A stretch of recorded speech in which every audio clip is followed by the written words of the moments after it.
Corona के side effect में आज हम बात करेंगे टैक्सी ड्राइवर्स के लिए। जो लोग कैब को यूज़ करते हैं, चाहे वो ओला हो, उबर हो या और भी कोई एजेंसीज़ हो जो इस टाइप के टैक्सीज़ प्रोवाइड कराती है, महिलाएँ इसका काफ़ी यूज़ करती हैं। तो आज हम इसी विषय पे बात करेंगे कि क्या रीज़न है कि ये इनके साथ क्राइम डे बाय डे बढ़ते जा रहा है। क्राइम देखिए थोड़ा बहुत तो पहले भी होता था, लेकिन कोरोना के बाद क्या ऐसा रीज़न है कि ये क्राइम रेट अब बढ़ गया है?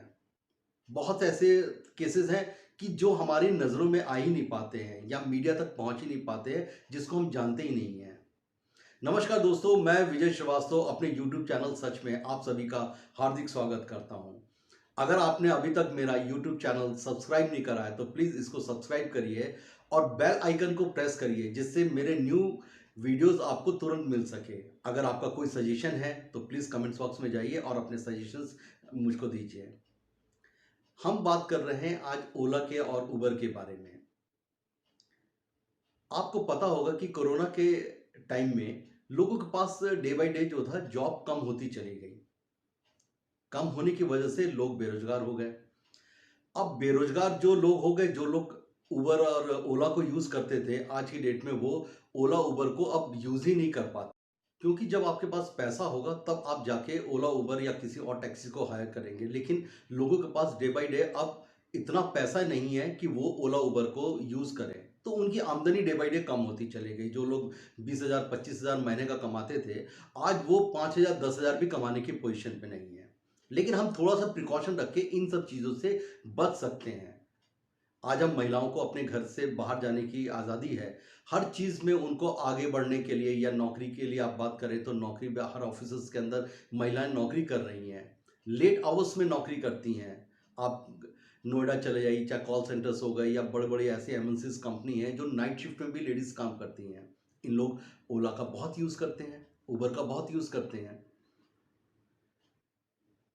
मैं पहले तो आपको इन ओला उबर को थैंक्स कहना चाहूँगा।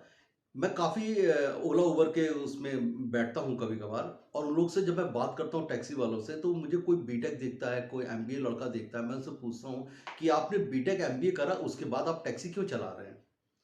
तो कहता है कि मैं बीटेक करने के बाद भी अगर मेरे को 20,000 30,000 की जॉब मिलती है, तो उससे मेरे को क्या फ़ायदा? आज मैं अपनी गाड़ी का मालिक हूँ और महीने में मैं इसको 40 से 50,000 60,000 रुपए तक कमा लेता हूँ। और जब चाहूँ ये मेरे ऊपर है कि मैं इसको किस तरह से यूज़ करूँ, कौन-सा टाइम का अपना शेड्यूल अपना से हिसाब से प्लान करूँ। तो मेरी तरफ से बहुत-बहुत शुक्रिया आपको, बहुत-बहुत थैंक्स कि कम से कम आप लोग लोगों को रोज़गार तो दे रहे हैं, जो लोग बेरोज़गार हैं। लेकिन उन लोगों का क्या करें, जिनके पास जिनकी नीड्स बहुत है, जो लोग ज़रूरतें उनकी बहुत है। अगर उनको ₹5 मिल रहा है, तो लेकिन उन्होंने अपनी ज़रूरतें जो होती ₹50 की बना ली है या ₹500 की बना ली है, तो बाकी रुपए कहाँ से अरेंज करेंगे? तो इसी तरीके से लोगों को लूटना या चोरी करना, ये सब उनका काम है और यही लोग जो होते हैं, दूसरे को बदनाम करते हैं।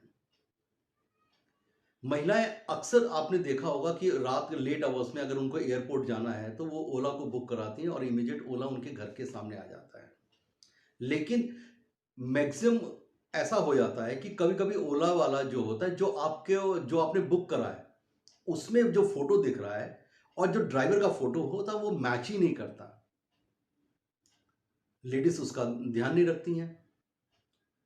आपको सबसे पहले जब उससे आप बात कर रहे हैं या आप किसी भी टैक्सी के अंदर एंटर करें और जो आपने बुकिंग करा उसके अंदर अगर आपका ओला का जो फ़ोटो है, उसका जो फ़ोटो आया हुआ है आपके मोबाइल पे, उसको मैच करके देखिए। अगर आपको मैच नहीं करता है वो, तो आप उससे पूछिए कि क्या रीज़न है कि ये फ़ोटो किसी और का है और आप कोई और हैं? तो उसका उन लोग जवाब देते हैं कि सर मेरा वो भाई है, मेरा ये है। तो ऐसे ओला को आप छोड़ने की भी वो रखिए। आप ऐसे ओला पे मत बैठिए या ऐसे उबर पे मत बैठिए जिसकी वजह से आपको आगे चल के हो सकता है कि कोई आपको प्रॉब्लम फेस करना पड़े।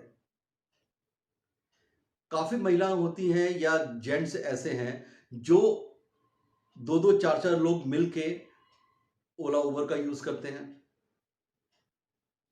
जब वो कैब में जा रहे होते हैं, तो कभी-कभी आपने देखा होगा कि लेट अवर्स में जो होता है, आपको 4 या 5 आदमी उसके अंदर बैठे हुए मिलेंगे।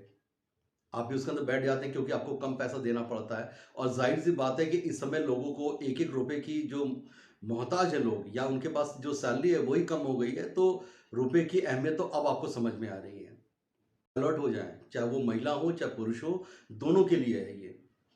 आपको लगता है कि उसके अंदर 3 या 4 आदमी बैठे हुए हैं, लेकिन कभी-कभी होता है कि जो इस टाइप के लोग होते हैं, जो कैब ड्राइवर्स होते हैं, ये क्या कर लेते हैं 2 या 3 लोग जो होते हैं पहले से ही अपने लोग बैठाए रखते हैं। आपको लगता है कि कस्टमर हैं और आप उनसे पूछेंगे तो कोई आपको कहीं जाने के लिए बताएगा, कोई कहीं जाने के लिए बताएगा, आपका सेम रूट बताएगा वो।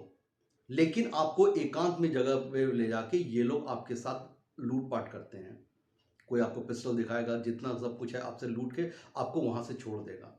तो आप इस चीज़ का भी ध्यान रखिए कि कम से कम जो आपका जो कैब है, जो 3 या 4 लोग हैं, ये आपको अगर थोड़ा-सा भी आपको इन लोगों पे संदेह होता है, तो प्लीज़ इसके अंदर मत बैठिए और इसके अंदर उतर जाइए। ये छोटी-छोटी चीज़ें हैं जो आपको बहुत मायने रखती हैं और आपको इस क्राइम से आपको बचा के रखती हैं। और महिलाओं के लिए तो मैं स्पेशली कहूँगा कि रात में अगर वो कैब का यूज़ करती हैं, तो प्लीज़ अभी आपके पास वक़्त है, आप दूसरा कैब भी बुक कर सकती हैं, तीसरा कैब भी बुक कर सकती हैं, 5-5 मिनट में या 2-2 मिनट में आपको न्यू कैब्स मिल जाते हैं। लेकिन आप जल्दी में अगर रहेंगी, तो आप हमेशा इन लोगों का शिकार होंगी। तो बेटर रहता है कि आप इनसे बचिए और अलर्ट रहिए इसके अंदर। लोग अपनी लड़कियों को आपको देख के घर से निकलती हैं वो लड़कियां और कहती हैं कि देखिए 4 लड़कियां वो तो जॉब कर रही है तो हम भी जाएंगे। सरकार ने आपको 50 तरह की सुविधा दे रखी है, लेकिन थोड़ी सी सावधानी अगर बरतेंगी तो आप सेफ रहेंगी और इन लोगों से हमेशा बच के रहिए। नमस्कार। जय